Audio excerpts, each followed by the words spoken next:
रात की उस पटरी पर जहां हवा भी सांस लेने से डरती है, वहीं लौटती है एक बोगी बिना इंजन, बिना ड्राइवर, बस आत्माओं के बोझ से भरी हुई। राहुल, एक साधारण युवक, उस आखिरी बोगी की सच्चाई जानने पहुंचता है जहां उसका सामना होता है पुराने केयरटेकर रवि और उस अधूरी आत्मा सिया से। क्या ये पटरी वाकई सूनी है या अब भी वहां किसी अधूरे सफर की गूंज बाकी है? देखिए एक रोमांचक, रहस्यमयी और डरावनी कहानी, सूनी पटरी और रात की आखिरी बोगी जहां मौत भी एक सफर है। पूरी कहानी सुनने के लिए वीडियो पूरा देखें, चैनल को लाइक और सब्सक्राइब करें। रात का वो हिस्सा जब पटरी भी सांस लेने लगती है। रात का अंधेरा बहुत घना था, इतना कि सामने खड़े आदमी की परछाई भी खुद से डर कर भाग जाए। हवा स्थिर थी, जैसे किसी ने उसकी गर्दन दबा रखी हो। स्टेशन से 3 किलोमीटर दूर वो पुरानी बंद पड़ी रेल पटरी थी, जहां लोग शाम ढलते ही कदम रखने से डरते थे। इसी पटरी के पास खड़ा था राहुल। उसकी सांसें भारी थीं, आंखें बेचैन। हाथ में उसने वो छोटी सी काली डायरी कसकर पकड़ी थी, वही डायरी जिसे उसने पीछे छोड़े माल गोदाम से उठाया था। वो डायरी किसकी थी उसे नहीं पता, पर उसके भीतर कुछ ऐसा लिखा था जिससे उसका दिल अब तक कांप रहा था। डायरी के पहले पन्ने पर केवल एक लाइन थी, आखिरी बोगी कभी खाली नहीं आती। और आखिर में एक नाम, रवि। हाँ, वही रवि जो इस जगह का पुराना केयरटेकर था, जिसके बारे में लोग कहते थे वो मरा नहीं, गायब हुआ था। और आज रात राहुल को वही मिलना था। अचानक वो आवाज़ जो हवा को भी रोक दे, दूर कहीं से धातु के रगड़ने की आवाज़ आई। ऐसी आवाज़ जो पुरानी लोहे की बोगियों को खिसकाने पर आती है। ये कैसे हो सकता है? यहाँ तो सालों से ट्रेन चलती ही नहीं। राहुल के जहन में ये बात घूमी, लेकिन उसके कदम पटरी की ओर बढ़ते गए। पतली जंग लगी पटरियां जमीन से ऐसे जुड़ी थीं जैसे किसी मृत शरीर की उंगलियां गड़े हों। पेड़ों की झाड़ियों के बीच से ठंडी हवा के थपेड़े आते, पर अचानक हवा रुक गई। फिर बहुत धीमा लेकिन साफ, रेल के पहियों जैसा। राहुल की गर्दन खुद ब खुद पीछे मुड़ी और अंधेरे के बीच लाल रोशनी चमकी। आखिरी बोगी आ गई। काली टूटी फूटी जर्जर बोगी, मानो जहन्नम से घसीट कर लाई गई हो। पटरी पर धीरे धीरे रुक गई।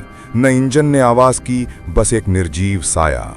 राहुल के पैरों से आवाज गायब हो गई, लेकिन उसकी रीढ़ में सिहरन उठी जब उसने देखा दरवाजा अपने आप चर्र की आवाज के साथ खुल गया। अंदर गहरा काला अंधेरा, लेकिन उस अंधेरे में 2 आंखें चमक रही थीं, मानो कोई भीतर से उसे घूर रहा हो। राहुल पीछे हटना चाहता था, पर तभी उसे किसी की आवाज सुनाई दी, बहुत धीमी, बहुत साफ। राहुल, तू आ ही गया। कदम ठिठक गए, दिल उछलकर गले में अटक गया। कौन?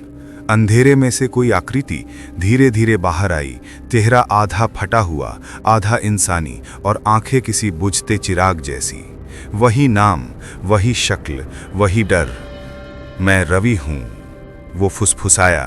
राहुल का शरीर सुन्न हो गया, क्योंकि केयरटेकर रवि कई साल पहले इसी पटरी पर लापता हुआ था और आज वो उसके सामने खड़ा था। रवि की आधी खुली आंखें चमकने लगीं, उसकी आवाज और भारी हुई। तेरी कहानी अब शुरू हुई है। आखिरी बोगी तुझे बुलाकर नहीं लाई, वो थोड़ा और करीब आया। तुझे लेने आई है। जैसे ही वो राहुल की तरफ झपटा, पटरी पर भयंकर चीख गूंज उठी और चारों तरफ अंधेरा फटने लगा। रात की ठंड और घनी हो चुकी थी। सूनी रेल पटरी के उस हिस्से तक पहुंचते पहुंचते राहुल के पैरों के नीचे की मिट्टी अजीब सी ठंडी हो चुकी थी। ऐसी ठंडी जो जमीन की नहीं, किसी मर चुकी आत्मा की लगती हो। हवा में जली हुई लकड़ी की नहीं, जली हुई देहों की गंध तैर रही थी। राहुल ठहर गया, एक लंबी सांस भरी, और उसी पल पीछे से पत्तियों के रगड़ने की आवाज, फिर किसी के भागने, किसी सरसराहट। कौन है? राहुल की आवाज भले ही मजबूत थी, पर उसके भीतर बेचैनी चढ़ने लगी थी। कोई जवाब नहीं, बस वही सरसराहट, और फिर बिल्कुल सन्नाटा। अचानक बाएं तरफ से पटरियों के किनारे एक टूटी बोगी के नीचे धातु पर किसी के नाखून रगड़ने जैसी आवाज आई, धीमी, खुरदरी और खाल चीर देने वाली। राहुल ने टॉर्च उठाई। रोशनी उस बोगी के नीचे गई। वहां कोई नहीं था, पर मिट्टी खुरची हुई थी, जैसे कोई अपने नाखूनों से गड्ढा खोद रहा हो। राहुल का दिल धक धक करने लगा। उसे लगा जैसे कोई उसे ऊपर से ही देख रहा हो। वो धीरे धीरे उठा और टॉर्च की रोशनी बोगी के ऊपर फेंकी, और तभी ठक, किसी ने अंदर से बोगी पर हाथ मारा। टॉर्च उसके हाथ से गिरते गिरते बची। राहुल ने हिम्मत करके पूछा, कौन है वहां? निकल बाहर।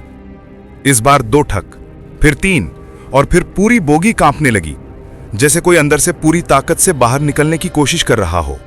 राहुल पीछे हटा, 1 कदम, 2 कदम, और अंधेरे में उसे एक परछाई दिखी, लंबी, टेढ़ी और इंसान जैसी नहीं। उसकी गर्दन दाईं तरफ अजीब कोण में मुड़ी हुई, बाल पूरी तरह भीगे हुए, जैसे पानी में बहुत देर तक डूबे रहे हों। परछाई पटरी पर खड़ी थी और धीरे धीरे उसकी तरफ बढ़ रही थी। राहुल ने टॉर्च सीधी उस पर डाली। रोशनी पड़ते ही परछाई तेजी से पीछे हट गई और धुएं में बदलकर पटरियों के नीचे कहीं गायब हो गई। राहुल हांफता रहा। उसने खुद को संभाला और स्टेशन के पुराने संरक्षक कक्ष की तरफ बढ़ा, वही जगह जहां रवि रात में ड्यूटी करता था। कमरे में पहुंचते ही राहुल ने दरवाजा धकेला। अंदर से थोड़ी रोशनी आ रही थी और रवि कुर्सी पर बैठे लालटेन साफ कर रहा था। राहुल को देखते ही उसने भौहें चढ़ाईं। इतनी देर रात को पटरी के उस हिस्से में क्या कर रहे थे? वो जगह ठीक नहीं, राहुल ने धीमी आवाज में कहा।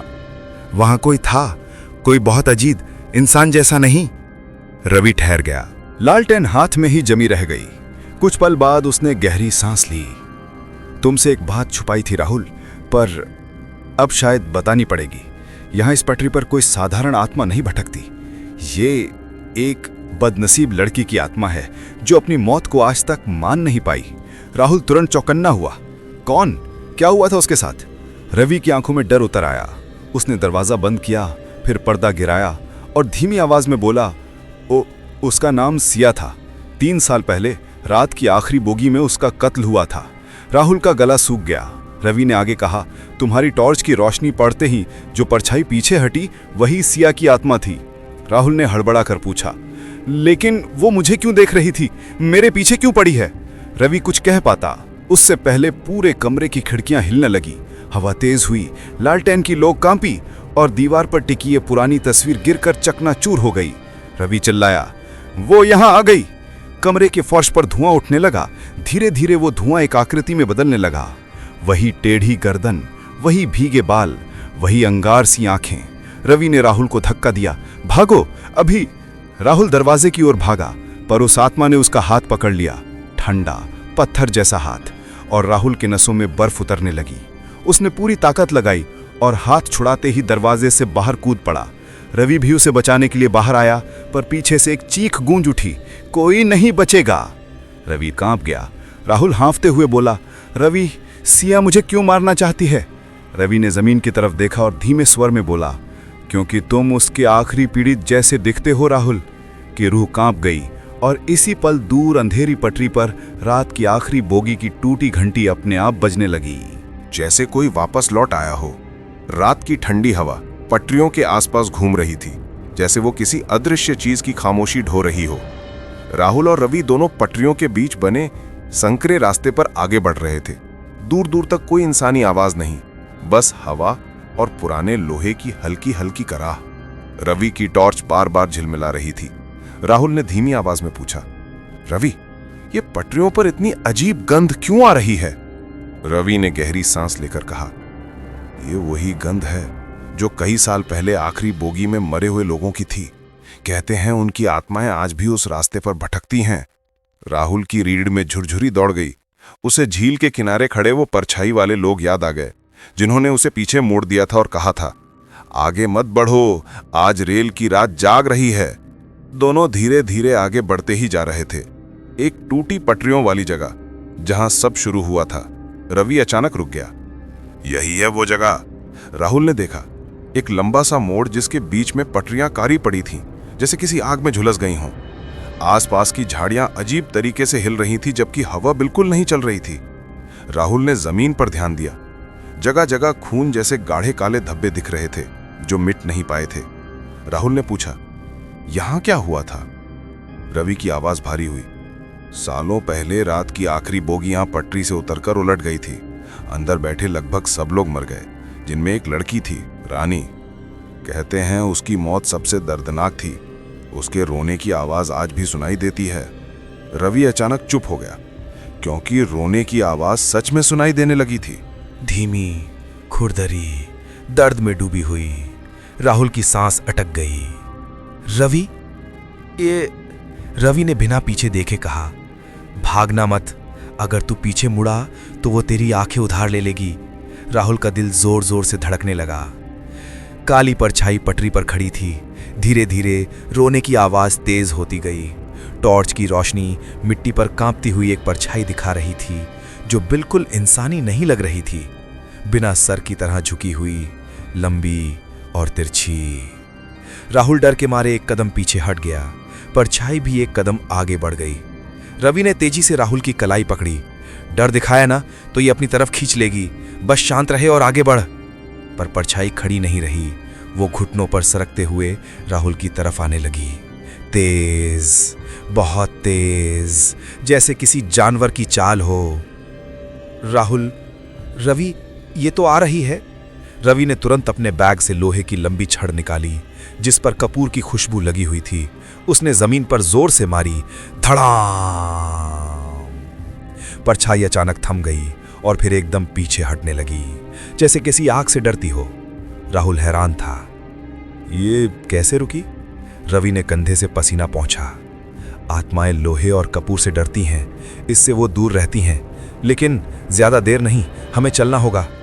रात की आखिरी बोगी दिखी, लेकिन वो हिल रही थी। कुछ दूर आगे बढ़ते ही राहुल की आंखें फटी रह गईं। टूटे हुए जंगल के बीच पुरानी, जंग लगी हुई एक अकेली बोगी रखी थी, जैसे किसी ने उसे पटरी से उतारकर यहां रख दिया हो। लेकिन वो हल्का हल्का हिल रही थी। रात में, बिना हवा के, बिना किसी इंसान के। राहुल, रवि, इसमें कोई है।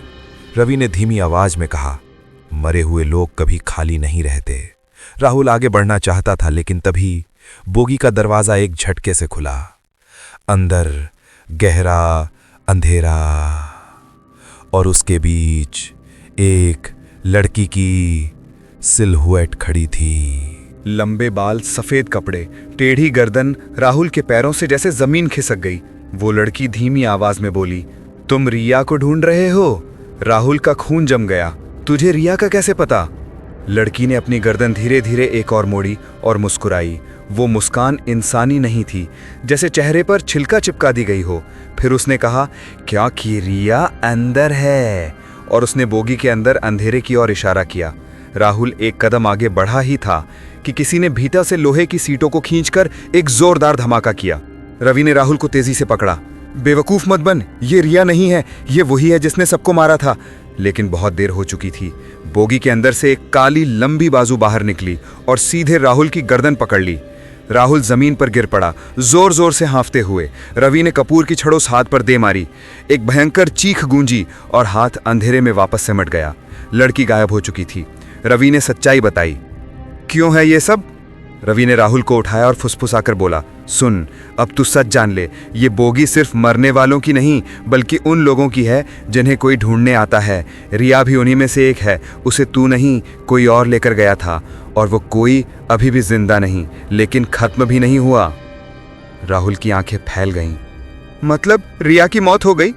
रवि ने सिर हिलाया। नहीं, वो जिंदा है, लेकिन उसकी यादें, उसकी आत्मा, उसके अंदर कुछ और घुस चुका है। उसे बचाना है तो अगले हिस्से में जाना पड़ेगा, बोगी के अंदर। राहुल ने बिना सोचे कहा, मैं जाऊंगा, चाहे वहां कुछ भी हो। रवि ने राहुल का कंधा दबाया। फिर तैयार हो जा, क्योंकि अगला कदम जिंदा और मरे हुए के बीच का दरवाजा खोल देगा। रात और भी काली हो चुकी थी। बोगी हिलना बंद कर चुकी थी, जैसे किसी ने उन्हें अंदर आने की इजाजत दे दी हो। रात अपने सबसे खतरनाक मोड़ पर थी। वो समय जब हवा तक डर के मारे सांस रोक लेती है। पुरानी सूनी पटरी पर पड़ी टूटी हुई बोगी अब पहले से ज्यादा जिंदा लग रही थी, जैसे किसी की धड़कन उसके लोहे में बस गई हो। राहुल उस पुरानी बोगी के अंदर झुका हुआ था, हाथ में टॉर्च और दिल में आग। रिया की आवाज फिर भी कहीं नहीं, बस वही अजीब सी झंकार जो हर बार उसके करीब आते ही और गहरी हो जाती थी।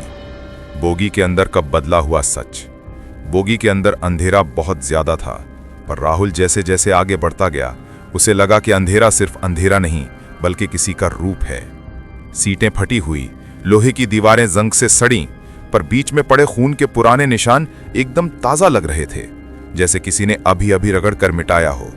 अचानक पीछे से एक भारी आवाज गिरी, रुका क्यों? आगे मत जा, देर हो जाएगी। राहुल मुड़ा। रवि खड़ा था, पर वो पहले जैसा शांत, डरा हुआ केयरटेकर नहीं दिख रहा था। उसकी सांसें भारी, चेहरे पर पसीना और आंखें जैसे किसी अंदर की लड़ाई लड़ रही हों। रवि, रिया कहाँ है?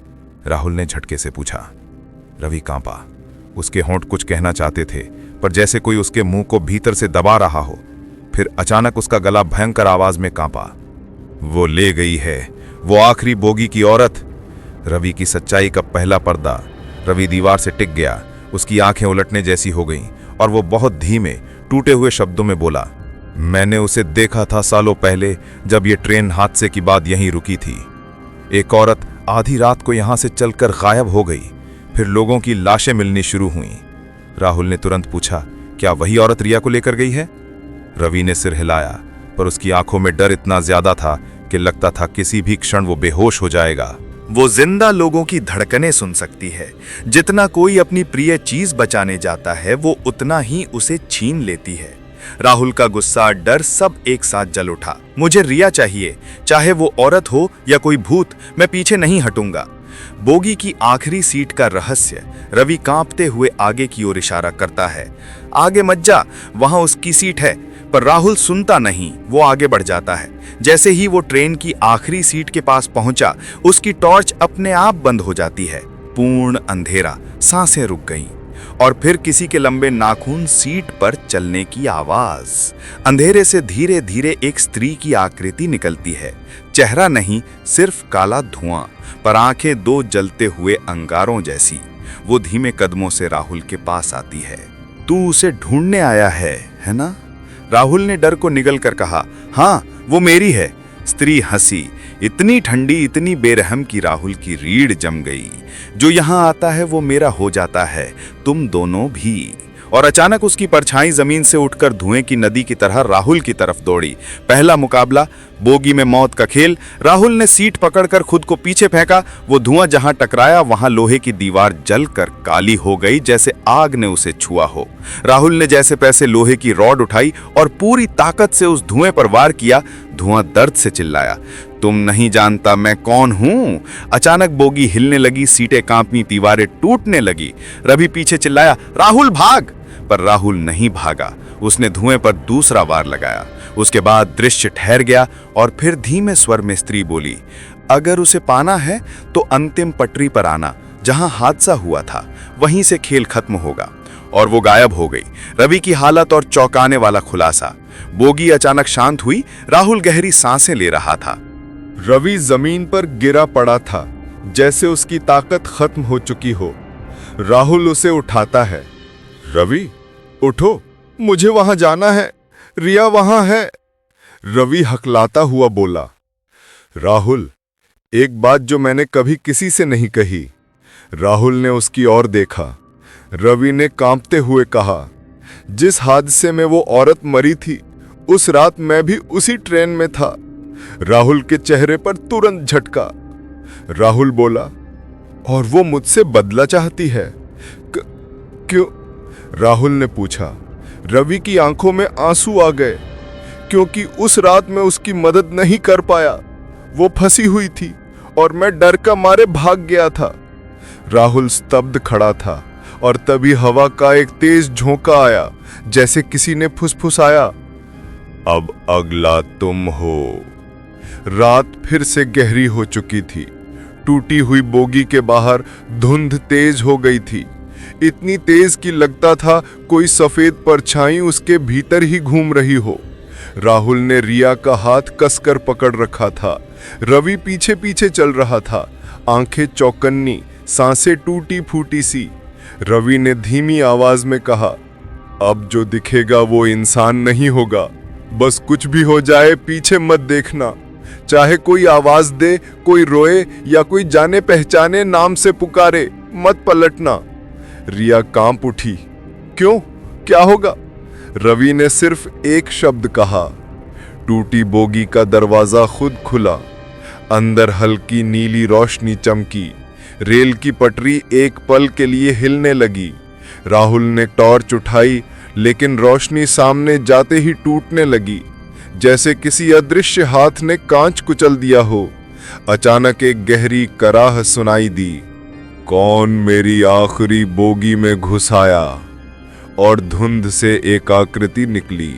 एक लंबा, काला, आधा जला हुआ आदमी, जिसकी आंखें पिघले हुए लोहे की तरह तप रही थीं।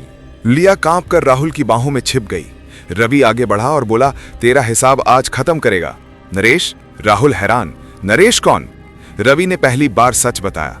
यही वो टिकट चेकर था जो मौत भी इसे पटरी से नहीं उठा पाई। नरेश की आत्मा आगे बढ़ी। उसका चेहरा टेढ़ा होकर फैलने लगा। उसने बोगी की लोहे की सीटर एक ही झटके में फाड़ दी। आज तुम तीनों भी मेरे साथ नीचे चलोगे। राहुल ने रिया को पीछे रखते हुए प्लायर उठाया और बोला, तेरे साथ कोई नहीं जाएगा। नरेश कुर्राया, तुम मुझे रोक नहीं सकते इंसान। और वो एक धुएं के बवंडर की तरह राहुल पर टूट पड़ा। जोरदार लड़ाई। राहुल ने पूरी ताकत लगाकर लोहे की लंबी रॉड घुमाई। चटाक! रॉड नरेश की खोपड़ी से टकराई, लेकिन जैसे वो धुआं हो, रॉड उसके आर पार चली गई। रिया डर कर चिल्लाई, राहुल! पीछे नरेश का हाथ राहुल की गर्दन लपेटने ही वाला था कि रवि ने पीछे से मिर्च पाउडर जैसे काले राखीले पदार्थ को उसकी आंखों में फेंक दिया। आत्मा चीख उठी। राहुल ने मौका पकड़कर उसकी कलाई में बंधी टूटी घड़ी देखी। वही घड़ी जो रवि ने भाग 1 में मिलने की बात बताई थी, वही घड़ी जिससे नरेश मरा था। राहुल चिल्लाया, रवि, घड़ी! यही इसकी कमजोरी है। रवि ने सिर हिलाया। घड़ी में उस हादसे की आखिरी सांस कैद है। अगर इसे तोड़ दो, नरेश खत्म। नरेश विशाल आकृति बनकर तीनों पर टूट पड़ा। रेल की पटरी कांप उठी। बोगी की दीवारें धंसने लगी। राहुल ने दौड़ लगाई। उसके नीचे बोगी हिल रही थी। नरेश की आत्मा उसके ठीक पीछे थी। राहुल उछला, सीधा नरेश की कलाई पकड़ी, घड़ी को जोरदार झटका दिया। घड़ी चटक कर टूट गई। एक पल के लिए पूरी बोगी में चमकदार सफेद रोशनी फैली। नरेश की आत्मा आग की तरह फटने लगी और धुएं के गुबार में बदलकर हवा में विलीन हो गई। सन्नाटा लौट आया। रेल पटरी शांत थी। बोगी अब स्थिर थी। टूटी घड़ी की राख हवा में उड़ गई। रिया रोते हुए राहुल से लिपट गई। बस घर चले यहां से, बहुत दूर। रवि ने धीरे से कहा, आज तुम दोनों ने वो कर दिखाया जो कई सालों से कोई नहीं कर पाया। राहुल ने थकी आवाज में पूछा, अब सब खत्म है ना?